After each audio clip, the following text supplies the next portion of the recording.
पर वाराणसी से हमसे जुड़ रही हैं श्रीमती बदामी जी। कृपया वाराणसी को लिंक करें।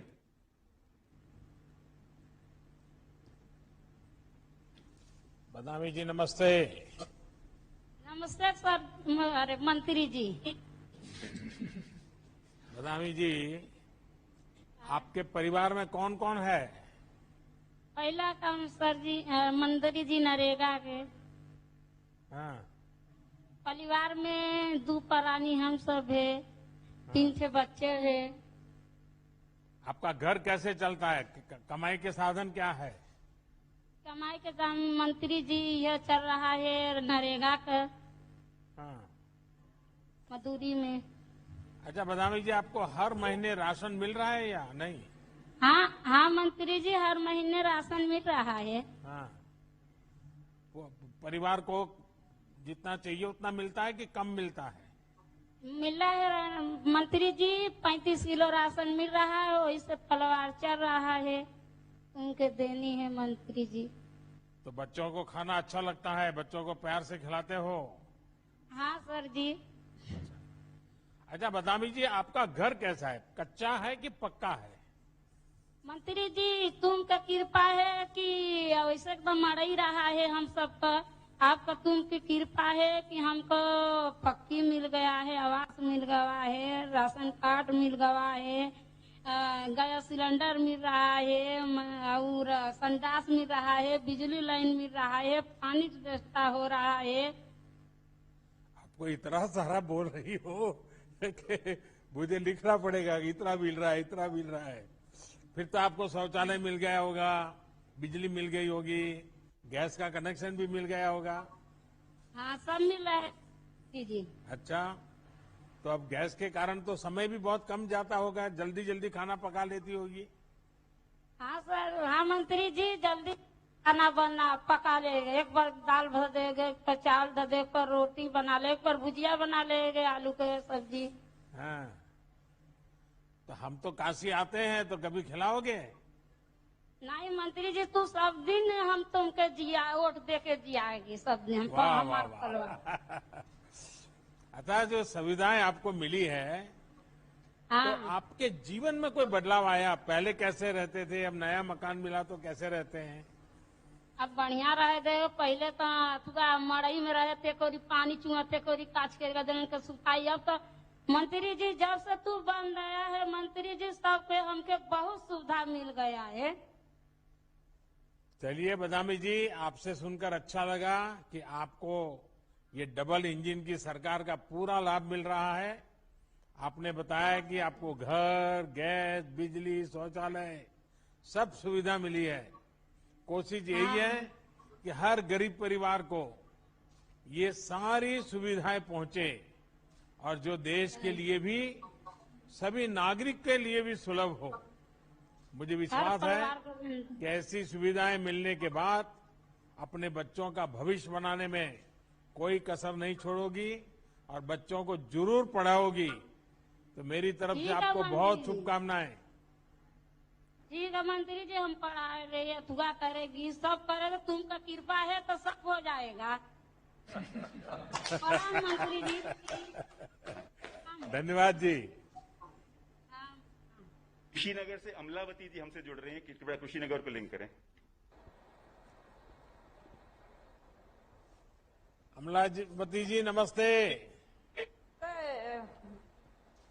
अमलावती जी, पिछले 1.5 साल में आपके परिवार को मुफ्त राशन मिलने में कहीं कोई तकलीफ हुई? कहीं लेने गए और नहीं मिला, ऐसा होता है क्या? नहीं, राशन में हमने के तकलीफ नहीं के। पिछला बेर 9 महीना मिलल, ए बेर 2 महीना हमके राशन जैसे मिलत ताटे। एक 35 किलो, एक 10 किलो, महीना में 2 बार राशन मिलता। मंत्री जी हमके सुख से मानी जा, सुख से खातन जा, रौरी दया से। तो अभी तो दिवाली तक देने वाला हूँ। हाँ। तो घर में सब खुश है? हाँ, सब बाल बच्चा सबे खुश है। हमनियों के दोनों प्राणी खुश है। मंत्री जी रौरे दया से हमने के एकदम बाल बच्चा ठीक है। बाल बच्चे पढ़ते हैं? हाँ, छोटे छोटे बच्चा है लोग पढ़ता लो। तो अभी तो स्कूल बंद है, तो क्या करते हैं? हमके जैसे हमके घर बढ़िया आवास मिल गइल बा, हमके बिजली मिल गइल बा, हमके फ्री गैस मिल गइल बा, हमके बाथरूम बन गइल बा, हमके जॉब अच्छा, कार्ड मिल गइल बा। मैं बच्चों की पढ़ाई का पूछ रहा हूँ, तो आप मुझे हाँ। गैस, चूल्हा, बिजली यही कह रही हो। हाँ। अच्छा, अमलावती जी, कोरोना ऐसी बीमारी है जिसने पूरी दुनिया में हर किसी को कोई न कोई परेशान किया हुआ है। अब हमके जैसे आपको काम मिलना शुरू हुआ कि नहीं हुआ है? हमके मास्क जैसे मिलल बा लगावे के, हमके साबुन से हाथ धोवे के मिलल बा, नहाए धोवाए के मिलल बा, कपड़ा अच्छे से रखे के मिलल बा। हमके सब गौरी दया से सब बढ़िया तर से बानी, हम कोनो बात के नहीं के परेशानी। अच्छा, तो आपने टीका भी लगवा लिया? हाँ मंत्री साहब। हाँ। अच्छा, टीका लगने में कोई डर तो नहीं लगा ना? टीका लागल बा, हमके 18 साल के लड़का बना उन्हों के लागल बा, 2 जनवरी वाला उन्हों के लागल बा, हमने को दोनों प्राणी के लागल बा। अच्छा, कुछ लोग तो समझाते होंगे कि टीका नहीं लगवाना चाहिए, ये हो जाता है, वो हो जाता है। आपके साथ ऐसा तो नहीं किया ना किसी ने? नहीं, हमने के टीका लाग गइल बा, अच्छा, कोनो परेशानी नहीं है।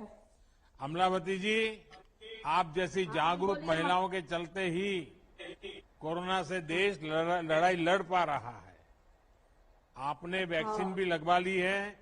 मेरा आपसे आग्रह है कि अपने आसपास ज्यादा से ज्यादा बहनों को टीकाकरण के लिए प्रोत्साहित करिए, आप उनको समझाइए। आप जैसी बहनों को दिक्कत ना हो, इस पर सरकार विशेष ध्यान दे रही है। जिनके जनधन बैंक खाते हैं, उनके खाते में पैसे भी जमा किए गए। कोरोना लॉकडाउन के दौरान उज्ज्वला गैस सिलेंडर भी मुफ्त दिए गए। घर, शौचालय, बिजली, गैस के बाद अब हर घर पाइप से पानी की भी पहुंचाने की दिशा में हम बहुत काम कर रहे हैं और घर तक पानी भी पहुंचाएंगे। तो आपके आशीर्वाद बने रहे ताकि मैं सब काम कर सकूं। हमने करो रे आशीर्वाद से एकदम बढ़िया बानी जा, गौरी दया से। चलिए, बहुत बहुत धन्यवाद आपका। नमस्ते मंत्री साहब। झांसी से हमसे जुड़ रहे हैं पंकज सहगल जी, कृपया झांसी को लिंक करें। प्रणाम पंकज जी, नमस्ते। पंकज जी, आप ये बताइए कि आप करते क्या हैं और कोरोना के संकट काल में आपको राशन मिलने में से कितनी राहत मिली? नहीं सर, मेरी परचून की छोटी सी दुकान है गांव में, थोड़ी खेती भी है। और सर, कोरोना काल में आपने जो गरीब अन्न योजना के माध्यम से मुफ्त राशन उपलब्ध कराया है, उससे बड़ी राहत मिली है हम सभी को। आसपास के लोगों को भी संतोष है? जो गरीब लोग पूरे ग्रामीण लोगों को दुकान आते होंगे, उनको भी संतोष है कि कोई शिकायत है? जी सर, नहीं सर, आपके आशीर्वाद से सब लोग बड़े खुश हैं इस समय। अच्छा पंकज जी, इन योजनाओं के अलावा आपको कोई और योजनाओं के भी लाभ मिले हैं क्या? जी सर, किसान सम्मान निधि, राशन कार्ड है, आयुष्मान कार्ड उपलब्ध है, रसोई गैस मिली हुई है सर। कितनी जमीन है आपकी? सर 1.5 से 2 एकड़ जमीन। और क्या खेती करते हैं? सर इस समय मूंगफली का सीजन है, उस समय फिर गेहूं करते हैं। देखिए, आपका ये इलाका तो ऐसा है कि पानी की दिक्कत रहती है। जी सर, अभी समस्या तो है, लेकिन इस बार बरसात अच्छी हो रही है। तो बरसात का पानी बचाने की कोशिश हो रही है क्या गांव में सब लोग? जी सर, बिल्कुल हो रहे हैं। तालाबों की गहराईकरण की जा रही है, हाँ। कुओं को भी साफ सफाई करके गहराईकरण हो रही है आपके आशीर्वाद से। देखिए पंकज जी, हमारी सरकार का प्रयास है कि हर वर्ग को बिना किसी भेदभाव के योजनाओं का लाभ मिले।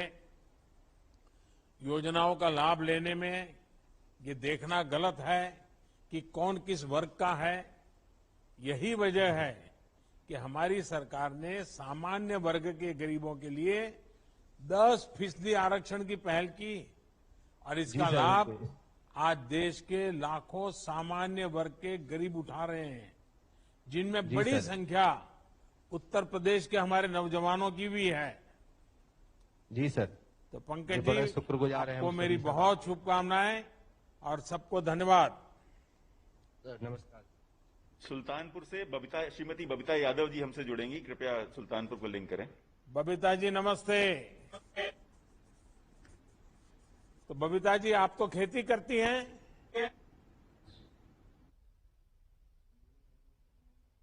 बबीता जी, मेरी आवाज सुनाई दे रही है?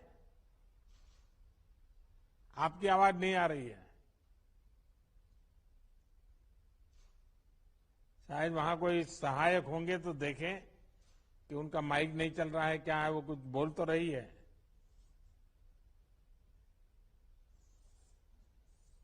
बबीता जी, कुछ बोलिए तो सुनाई देगा।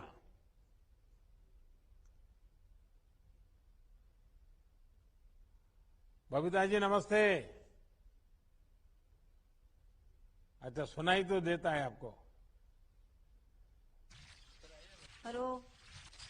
तो बबीता जी, आप क्या खेती करती हैं? हाँ सर, खेती करती हूँ। खेती करती हैं, अच्छा। हाँ, पशु भी कितनी रखी जमीन हूँ। है? 20 जमीन। अच्छा, क्या क्या इस बार क्या उगाया है, क्या फसल कर रही हैं? धान की फसल इस सम्मत भर रही है। हाँ, बारिश हाँ। ठीक हो गई है? हाँ, बारिश ठीक हो रही। ठीक हो रही है। हाँ। अच्छा, पीएम किसान सम्मान निधि का जो पैसा मैं भेजता हूँ, हाँ। वो आपको मिल जाता है? हाँ, मिल जाता है, खाते में जाता है। सीधा खाते में आ जाता है? हाँ, खाते में आ जाता है। बीच में कोई पैसा कटकी करता नहीं है ना? ना, ये कोई दिक्कत नहीं। अच्छा। अच्छा, जब कोरोना की महामारी फैली तो सभी परेशान हो गए, हाँ। तो ये जो मुफ्त राशन की योजना है, हाँ। इससे आपको मदद मिली, संतोष हुआ आपको? ऐसे समय हाँ, मदद। सरकार आपकी चिंता कर रही है, ऐसा लगा आपको? हाँ, मदद हुई सर। राशन मिला, महीने में 2 बार मिलता है। हाँ, खाने को कोई दिक्कत नहीं हुई। सारी सुविधाएं अच्छी है। हाँ। आपको बहुत बहुत धन्यवाद। बस आपके आशीर्वाद बने रहे। और बबीता जी, राखी का त्योहार आ रहा है और आपके आशीर्वाद मिल रहे हैं तो मुझे और अच्छा लग रहा है। ठीक बबीता है। जी, आप घर भी चलाती हैं, खेती भी करती हैं, पशुपालन भी करती हैं। आप जैसे छोटे किसान और पशुपालकों को परेशानियां ना हो, इसके लिए सरकार हर स्तर पर मदद कर रही है। बीज हो, खाद हो, दूसरी जरूरतों के लिए आपको दूसरों से महंगा ऋण लेने की जरूरत नहीं है। नहीं आपको जी। किसान क्रेडिट कार्ड सुलभ है, उससे है। आप चाहे फसल के लिए हो या फिर पशुधन के लिए हो, आसानी से कर्ज ले सकते हैं। अब किसी के साहूकार से ज्यादा ब्याज दे करके कर्ज लेने की जरूरत नहीं है। तो आप इन सारी चीजों का फायदा उठा रही हो? जी सर, उठा रही हूँ। हाँ, चलिए, मेरी आपको बहुत शुभकामनाएं हैं। बहुत बहुत धन्यवाद। बहुत बहुत धन्यवाद। सहारनपुर से श्रीमती कमलेश हमसे जुड़ेंगी, कृपया सहारनपुर को लिंक करें। कमलेश जी नमस्ते। प्रधानमंत्री जी। कमलेश जी, राशन मिल रहा है आपको? जी प्रधानमंत्री जी। कितने समय से मिल रहा है? 2 महीने से। अच्छा, पहले वाला भी मिलता था? जी। और अभी पता है दिवाली तक मिलने वाला है? जी प्रधानमंत्री जी, पता है। अच्छा। अच्छा, आपको और कौन कौन योजनाओं का लाभ मिला है? सरकार की कौन कौन सी योजनाएं हैं जिसका आपको लाभ मिला है? सभी योजनाओं का लाभ मिला है प्रधान जी। है जी? मुझे सभी योजनाओं का लाभ मिला है। मेरा मकान बना है। अच्छा, मकान मिल शौचालय गया। मिला और है। क्या मिला? शौचालय मिला है। तो पहले कहाँ रहते थे? कच्चे मकानों में रहते थे। अच्छा, अभी पक्का मकान मिल गया? जी। तो पक्का मकान मिल गया तो मेहमान बहुत आते होंगे घर पे? जी। जी प्रधानमंत्री जी, मेहमान भी आते हैं और हम भी बहुत अच्छी तरह से रहते हैं। तो मेहमान आते हैं तो बहुत खिलाना पिलाना पड़ता होगा। जी। पहले तो कच्चा मकान होगा तो कोई मेहमान भी नहीं आते होंगे। जी नहीं, अब तो सभी आते हैं। अच्छा, ये घर आपने अपनी योजना से बनाया, जैसा बनाना चाहिए थे वैसा बनाया, या फिर किसी सरकारी आदमी ने आपको कहा ऐसा बनाया, ऐसा बनाओ, वैसा करो, ऐसा किया, क्या किया? जी नहीं, हमने अपने दिमाग से बनाया और जो पैसा मिला है उसमें हमने और थोड़ा मिलाकर अच्छे से बना दिया। अच्छा, तो आपको जैसा चाहिए वैसा घर बन गया है। हाँ जी, जैसा हमें चाहिए था हमने ऐसा ही बनाया। तो बच्चे बड़े हो जाएंगे तो उनको भी सुविधा हो जाएगी घर में। जी प्रधानमंत्री जी, बच्चे बड़े हैं और सारी सुविधा होगी। अच्छा, कमलेश जी, आप एक तो घरेलू काम करती हैं, तो आपके लिए ये जानना भी जरूरी है कि आप जैसे सभी माताएं बहनों के लिए प्रधानमंत्री श्रम योगी मानधन योजना के तहत 3,000 रुपये मासिक पेंशन की योजना भी चल रही है। हाँ आप जी, चल भी रही और है। आप जैसी सभी बहनें, सभी श्रमिक साथी इस योजना से जुड़ सकते हैं। ये 60 वर्ष की आयु के बाद आपको बहुत बड़ा संबल देगी। जी प्रधानमंत्री। कमलेश जी, हमारी हाँ जी। कोशिश भी यही है कि हमारे नागरिकों को योजनाओं का लाभ लेने में कोई दिक्कत ना हो, किसी के आगे उन्हें विनती ना करनी पड़े, हाथ फैलाना ना पड़े। ये उनका हक है, उन्हें बिना किसी परेशानी के इन सारी योजनाओं का लाभ मिल सके। इसलिए योगी जी की सरकार और दिल्ली में हमारी सरकार दोनों बराबर काम कर रहे हैं। तो आप जैसों के आशीर्वाद बने रहे। मेरी आपको बहुत शुभकामनाएं। जी प्रधानमंत्री जी, मैं कुछ इंतजार की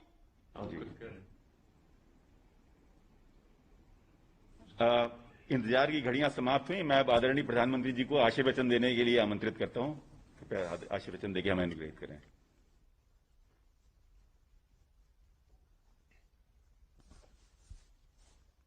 नमस्ते। आज आप सभी से बात करके बहुत संतोष हो रहा है। संतोष इस बात का कि दिल्ली से अन्न का जो एक एक दाना भेजा गया वो हर लाभार्थी की थाली तक पहुंच रहा है। संतोष इस बात का कि पहले की सरकारों के समय उत्तर प्रदेश में गरीब के अनाज की जो लूट हो जाती थी, उसके लिए अब वो रास्ता नहीं बचा है। यूपी में जिस तरह प्रधानमंत्री गरीब कल्याण अन्न योजना को लागू किया जा रहा है, वो नए उत्तर प्रदेश की पहचान को और मजबूत करती है।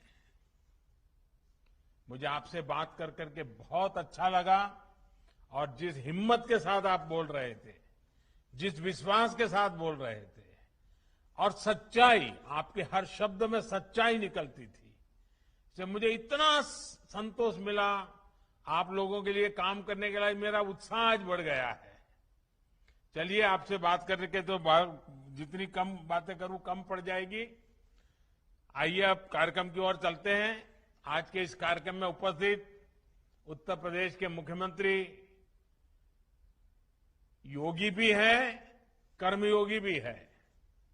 ऐसे हमारे योगी आदित्यनाथ जी, यूपी सरकार के हमारे सभी मंत्रीगण, संसद में मेरे सभी सहयोगी, सभी सांसद, विधायक, मेयर, जिला पंचायत अध्यक्ष और विशाल संख्या में उत्तर प्रदेश के कोने कोने में आज इकट्ठे हुए मेरे प्यारे भाई और बहनों, अगस्त का ये महीना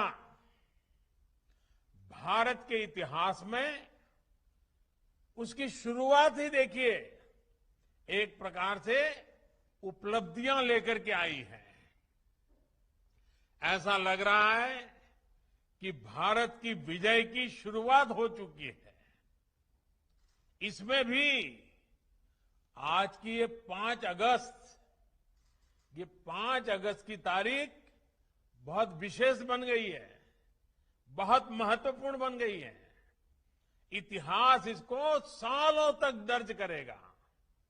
ये 5 अगस्त ही है जब 2 साल पहले देश ने एक भारत श्रेष्ठ भारत की भावना को और सशक्त किया था।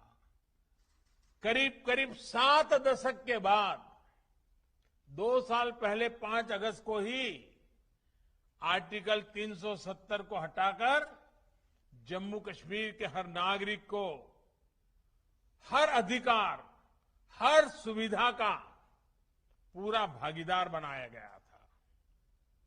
यही 5 अगस्त है जब पिछले साल कोटि कोटि भारतीयों ने सैकड़ों साल बाद भव्य राम मंदिर के निर्माण की तरफ पहला कदम रखा। आज अयोध्या में तेजी से राम मंदिर का निर्माण हो रहा है और आज 5 अगस्त की तारीख फिर एक बार हम सभी के लिए उत्साह और उमंग लेकर आई है। आज ही ओलंपिक के मैदान पर देश के युवाओं ने हॉकी के अपने गौरव को फिर से स्थापित करने की तरफ बड़ी छलांग लगाई है। करीब 4 दशक के बाद ये स्वर्णिम पल आई है जो हॉकी हमारी राष्ट्रीय पहचान रही है। आज हमारे युवाओं ने उस गौरव को पुनः हासिल करने की तरफ बहुत बड़ा देश को तोहफा दिया है। और ये भी संयोग है कि आज ही यूपी के 15 करोड़ लोगों के लिए इतना पुण्य आयोजन हो रहा है। मेरे गरीब परिवार के भाइयों बहनों को 80 करोड़ से ज्यादा लोगों को अनाज तो करीब करीब 1 साल से ज्यादा समय से मुफ्त में मिल रहा है, लेकिन मुझे उसमें शरीक होकर के इस पुण्य कार्यक्रम में आकर के आप सबके दर्शन करने का आज मुझे अवसर मिला है। भाइयों और बहनों, एक तरफ हमारा देश, हमारे युवा भारत के लिए नई सिद्धियां प्राप्त कर रहे हैं, जीत का गोल के बाद गोल कर रहे हैं, तो वहीं देश में कुछ लोग ऐसे भी हैं जो राजनीतिक स्वार्थ के में डूब करके ऐसी चीजें कर रहे हैं, लगता है सेल्फ गोल करने में जुटे हैं। देश क्या चाहता है, देश क्या हासिल कर रहा है, देश कैसे बदल रहा है, इसमें इनको कोई सरोकार नहीं। ये लोग अपने स्वार्थ के लिए देश का समय और देश की भावना दोनों को आहत करने में जुटे हैं। भारत की संसद का जन भावनाओं की अभिव्यक्ति के पावन स्थान का ये लोग अपने राजनीतिक स्वार्थ की वजह से निरंतर अपमान कर रहे हैं। आज पूरा देश मानवता पर आए सबसे बड़े संकट से 100 साल में आया हुआ, पहली बार आया हुआ इतने बड़े संकट से बाहर निकलने के लिए जी जान से देश का हर नागरिक जुटा है, प्रयास कर रहा है। और ये लोग कैसे देश हित के काम को रोका जाए, इसकी स्पर्धा में लगे हैं, इस होड़ में जुटे हैं। लेकिन साथियों, ये महान देश, इस देश की महान जनता ऐसी स्वार्थ और देश हित विरोधी राजनीति का बंधक नहीं बन सकता।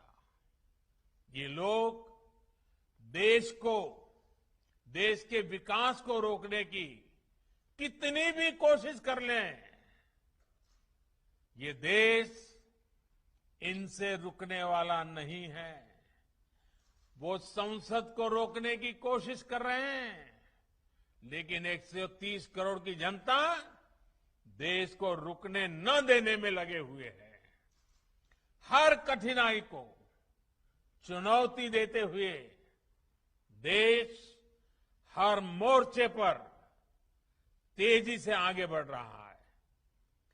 सिर्फ बीते कुछ हफ्तों के कीर्तिमान देखें और जरा देखिए, जब देश नए कीर्तिमान स्थापित कर रहा था और कुछ लोग दिल्ली में संसद को रोकने में लगे हुए थे, कुछ ही हफ्तों में जो हमने कीर्तिमान देखे तो भारतीयों का सामर्थ्य और सफलता चारों तरफ नजर आता है। ओलंपिक में अभूतपूर्व प्रदर्शन को पूरा देश उत्साहपूर्वक देख रहा है। भारत टीकाकरण के मामले में भी 50 करोड़ के पड़ाव के बिल्कुल दरवाजे पर आकर के खड़ा हो गया है। देखते ही देखते उसको भी पार कर जाएगा। इस कोरोना कालखंड में भी भारतीयों का उद्यम नए प्रतिमान गढ़ रहा है। जुलाई में जीएसटी का कलेक्शन हो या हमारा एक्सपोर्ट हो, ये नई ऊंचाई छू रहे हैं। जुलाई में 1,16,000 करोड़ रुपए का जीएसटी कलेक्शन होना, ये बताता है कि अर्थव्यवस्था गति पकड़ रही है। वहीं आजादी के बाद पहली बार किसी एक महीने में भारत का एक्सपोर्ट 2.5 लाख करोड़ से भी ज्यादा हो गया। 2.5 लाख करोड़ से भी पार कर गया। 2.5 लाख करोड़ रुपए से पार होना आजादी के बाद पहली बार इस महीने में हुआ है। कृषि निर्यात में हम दशकों बाद दुनिया के टॉप 10 देशों में शामिल हुए हैं। भारत तक कृषि प्रधान देश कहा जाता है, लेकिन दशकों बाद टॉप 10 में हमारा नाम आया है। भारत का गौरव, देश का पहला मेक इन इंडिया विमान वाहक पोत, मेड इन इंडिया विमान वाहक पोत विक्रांत समंदर में अपना ट्रायल शुरू कर चुका है। हर चुनौती को चुनौती देते हुए भारत ने लद्दाख में दुनिया की सबसे ऊंची मोटरेबल रोड का निर्माण पूरा किया है। हाल ही में भारत ने ई-रूपी लॉन्च किया है, जो आने वाले समय में डिजिटल इंडिया को मजबूती देगा और वेलफेयर स्कीम को बिल्कुल टारगेटेड और पर्पज को परिपूर्ण करेगा। साथियों, जो लोग सिर्फ अपने पद के लिए परेशान हैं, वो अब भारत को रोक नहीं सकते। नया भारत पद नहीं, पदक जीत करके दुनिया में छा रहा है।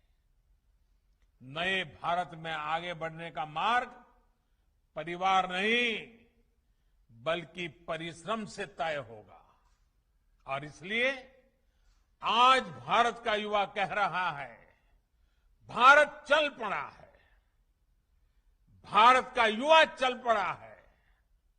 साथियों, इस कड़ी में योगी जी और उनकी सरकार ने जो आज का ये कार्यक्रम रखा है, वो और भी महत्वपूर्ण हो जाता है।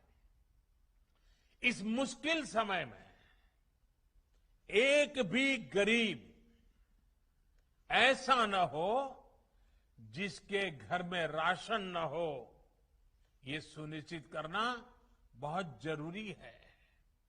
साथियों, 100 साल का ये सबसे बड़ा संकट सिर्फ महामारी का ही नहीं है, बल्कि इसने कई मोर्चों पर देश और दुनिया की अरबों की आबादी को, पूरी मानव जात को अपनी चपेट में लिया है और वो एक सबसे बड़ी चुनौतियां पैदा की है। अतीत में हमने अनुभव किया है कि जब देश पर पहले इस तरह का बड़ा संकट आता था तो देश की तमाम व्यवस्थाएं बुरी तरह से चरमरा जाती थी, हिल जाती थी, लोगों का विश्वास भी डिग जाता था। लेकिन आज भारत का प्रत्येक नागरिक पूरी ताकत से इस महामारी का मुकाबला कर रहा है। मेडिकल सेवाओं से जुड़ा इंफ्रास्ट्रक्चर हो, दुनिया का सबसे बड़ा मुफ्त टीकाकरण अभियान हो, या फिर भारतवासियों को भूखमरी से बचाने का सबसे बड़ा अभियान हो, लाखों करोड़ रुपए के ये कार्यक्रम आज भारत सफलता के साथ आगे बढ़ा रहा है। महामारी के इस संकट के बीच भारत ने बड़ी संख्या में रोजगार निर्माण करने वाले लोग और बड़े बड़े मेगा इंफ्रास्ट्रक्चर प्रोजेक्ट्स को भी रुकने नहीं दिया। मुझे खुशी है कि यूपी और यूपी के लोगों ने देश के सामर्थ्य को बढ़ाने के लिए कंधे से कंधा मिलाकर के काम किया। यूपी में चल रहे हाईवे, एक्सप्रेसवे और डेडिकेटेड फ्रेट कॉरिडोर और डिफेंस कॉरिडोर जैसे प्रोजेक्ट जिस गति से आगे बढ़ रहे हैं, ये उसका जीता जागता उदाहरण है। साथियों, इतने संकट के बावजूद आज देश राशन से लेकर के दूसरे खाने पीने के सामान की कीमतों को, पूरी दुनिया में तूफान मचा हुआ है। ऐसे में हमें मालूम है, छोटी सी भी ज्यादा बाढ़ भी आ जाए तो दूध और सब्जी के भाव भी कितने बढ़ जाते हैं। थोड़ी भी असुविधा हो तो महंगाई कितनी बढ़ जाती है। हमारे सामने भी बड़ी चुनौती है, लेकिन मैं मेरे गरीब मध्यम वर्ग के भाई बहनों को विश्वास दिलाता हूं, हम पूरी कोशिश कर रहे हैं ताकि इसको नियंत्रण में हम रख पाए, और ये भी आप सबके सहयोग से संभव होने वाला है। कोरोना काल में भी खेती और इससे जुड़े कामों को रुकने नहीं दिया गया, उन्हें पूरी सतर्कता के साथ जारी रखा गया। किसानों को बीज से लेकर खाद तक और फिर उपज बेचने तक समस्याएं ना हो, इसके लिए उचित प्रबंध किए गए। परिणाम ये हुआ कि हमारे किसानों ने रिकॉर्ड उत्पादन किया और सरकार ने भी एमएसपी पर खरीदने के नए रिकॉर्ड स्थापित किए हैं। और हमारे योगी जी की सरकार ने तो बीते 4 सालों में एमएसपी पर खरीद में हर साल नए नए रिकॉर्ड बनाए हैं। यूपी में इस साल गेहूं और धान की खरीदी में पिछले वर्ष की तुलना में लगभग 2 गुनी संख्या में किसानों को एमएसपी का लाभ पहुंचा है।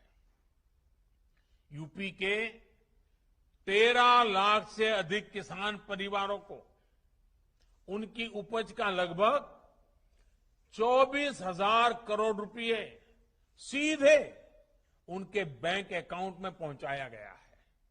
साथियों, केंद्र और उत्तर प्रदेश की डबल इंजन सरकार सामान्य जन की सुविधा और सशक्तिकरण के लिए निरंतर प्रयासरत है। कोरोना कालखंड के बावजूद गरीबों को सुविधाएं देने का अभियान मंद नहीं पड़ा। यूपी में अभी तक 17 लाख से अधिक ग्रामीण और शहरी गरीब परिवारों को अपने पक्के घर स्वीकृत हो चुके हैं।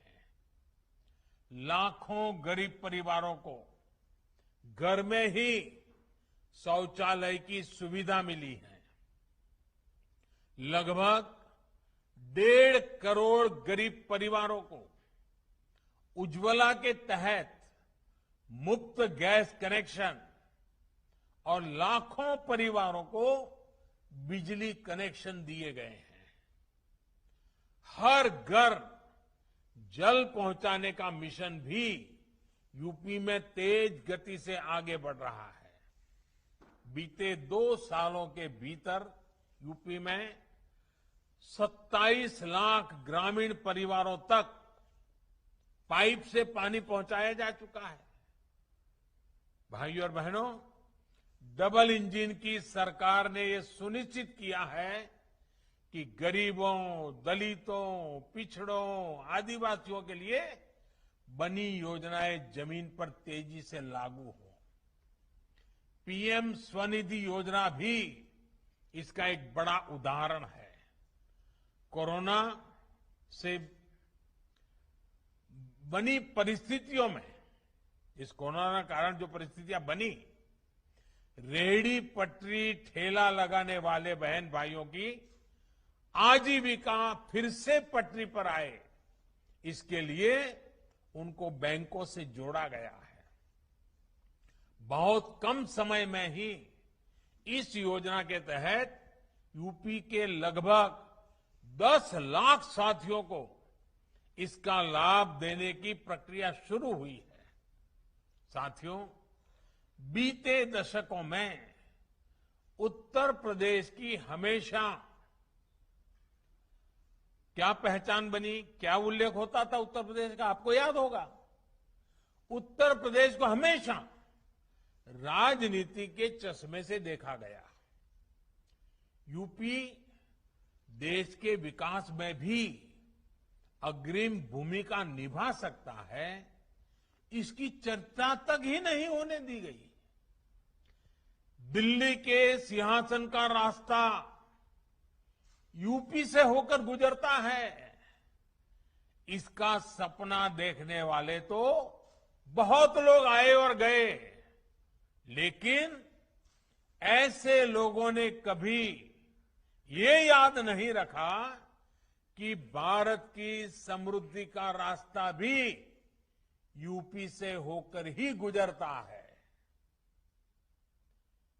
इन लोगों ने उत्तर प्रदेश को सिर्फ राजनीति का ही केंद्र बनाए रखा।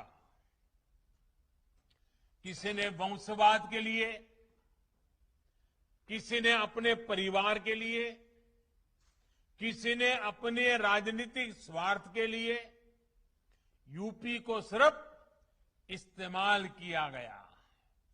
इन लोगों की संकीर्ण राजनीति में भारत के इतने बड़े राज्य को भारत की आर्थिक प्रगति से जोड़ा ही नहीं गया। हां, कुछ लोग जरूर समृद्ध हुए, कुछ परिवार जरूर आगे बढ़े। इन लोगों ने यूपी को नहीं बल्कि खुद को समृद्ध किया।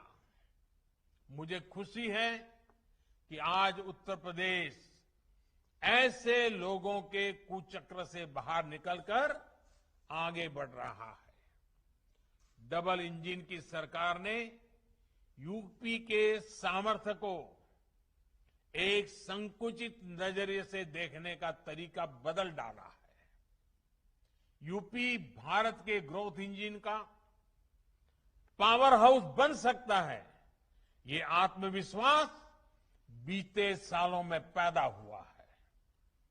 यूपी के इतिहास में पहली बार सामान्य युवाओं के सपनों की बात हो रही है। यूपी के इतिहास में पहली बार अपराधियों में भय का माहौल पैदा हुआ है। यूपी के इतिहास में पहली बार गरीबों को सताने वालों, कमजोर वर्गों को डराने धमकाने और अवैध कब्जा करने वालों के मन में डर पैदा हुआ है। जिस व्यवस्था को भ्रष्टाचार और भाई भतीजावाद की लत लग गई थी, उसमें सार्थक बदलाव की शुरुआत हुई है। आज यूपी में ये सुनिश्चित किया जा रहा है कि जनता के हिस्से का एक एक पैसा सीधे जनता के खातों में पहुंचे, जनता को लाभ हो। आज यूपी निवेश का केंद्र बन रहा है। बड़ी बड़ी कंपनियों आज यूपी आने के लिए लालायित हो रही हैं। यूपी में इंफ्रास्ट्रक्चर के मेगा प्रोजेक्ट्स बन रहे हैं, इंडस्ट्रियल कॉरिडोर बन रहे हैं, रोजगार के नए अवसर तैयार हो रहे हैं। भाइयों और बहनों, उत्तर प्रदेश यहां के परिश्रमी लोग, आत्मनिर्भर भारत, एक वैभवशाली भारत के निर्माण का बहुत बड़ा आधार है। आज हम आजादी के 75 वर्ष का पर्व मना रहे हैं, आजादी का अमृत महोत्सव मना रहे हैं। ये महोत्सव सिर्फ आजादी का उत्सव भर ही नहीं है, बल्कि ये आने वाले 25 वर्षों के लिए बड़े लक्ष्य, बड़े संकल्पों का अवसर है। इन संकल्पों में उत्तर प्रदेश की बहुत बड़ी भागीदारी है, बहुत बड़ी जिम्मेदारी है। बीते दशकों में उत्तर प्रदेश जो हासिल नहीं कर पाया, अब उसे हासिल करने की बारी आई है। ये दशक एक तरह से उत्तर प्रदेश के पिछले 7 दशकों में जो कमी रह गई, उसकी भरपाई करने का दशक है।